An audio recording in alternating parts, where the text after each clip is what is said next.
Alors, la Gemara ce matin, Berachot, la page 10b.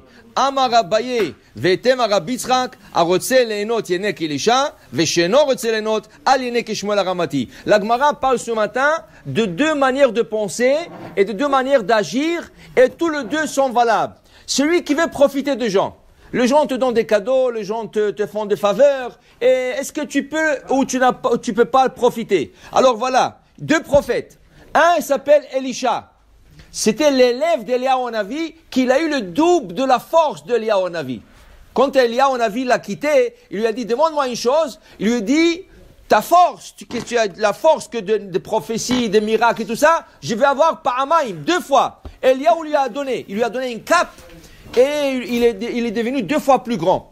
Maintenant, Elisha Hanavi, il est parti dans une ville qui s'appelle Shunem. Une femme le voit.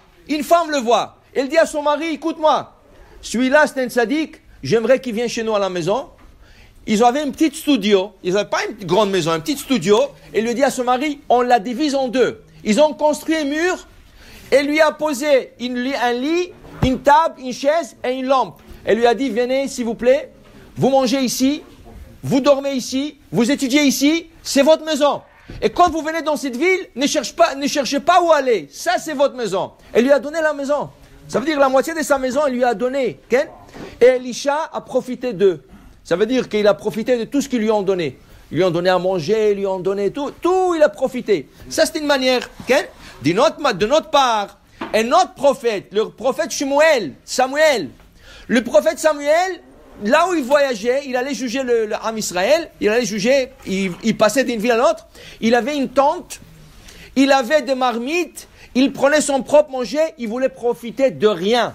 Rien. Alors quand les gens l'invitaient, non, merci, j'ai ma maison. Quelle maison? Il n'a pas de maison, il a une tente.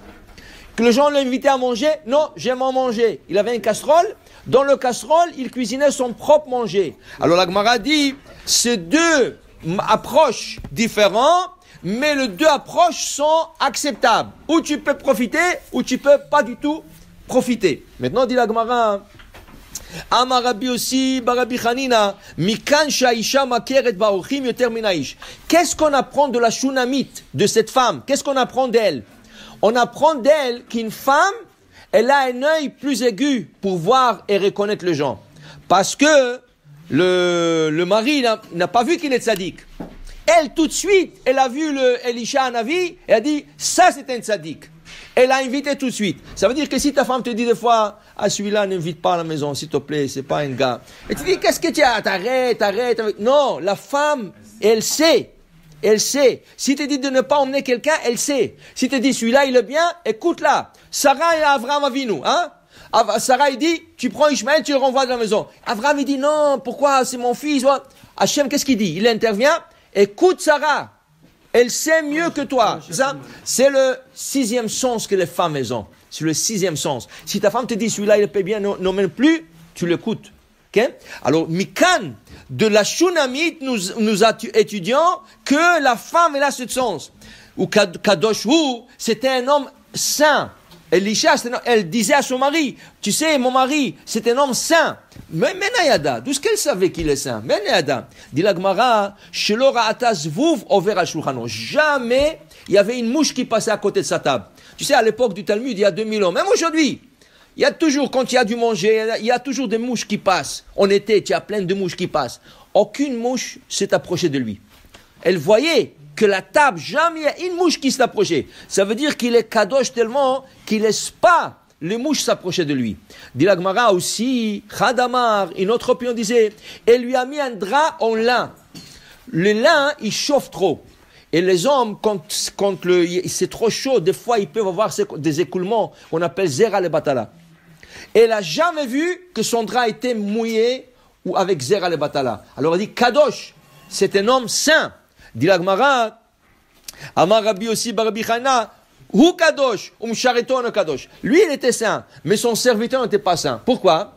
Parce qu'une fois, la Shunamite, elle voulait parler à Elisha. Le Rabbi Nishra dit, Elisha Hanavi, aucune femme pouvait s'approcher de lui. C'est pour ça qu'il a fait le mur. Pourquoi? Une femme, quand il voulait une bénédiction d'Elisha Hanavi, on lui parlait derrière un mur, jamais en face de lui. Dit le Ben Ishraï, toute femme qui regardait Elisha Hanavi mourait sur place. Les femmes n'avaient pas le droit de le regarder. Il était tellement saint, il avait une lumière qui jaillissait de lui, la femme mourait. Alors il a fait Aliyat Kir, il a fait un Kir, Ken. Et une fois, la Shunamite voulait lui parler, Gehazi, son serviteur, est venu, il lui a poussé, il a dit, hé, t'approches pas de lui. Où il a touché la poitrine de la femme. Kadosh hu Kadosh. Elisha, c'était un Kadosh, mais son serviteur, c'était pas Kadosh. Okay? Et d'ailleurs, il a eu à la fin la lèpre, lui, ses 3 enfants et tout ça, pour te dire que Elisha, vraiment, c'était un homme très, très Kadosh. Baruch Adonai Le'olam. Amen ve Amen.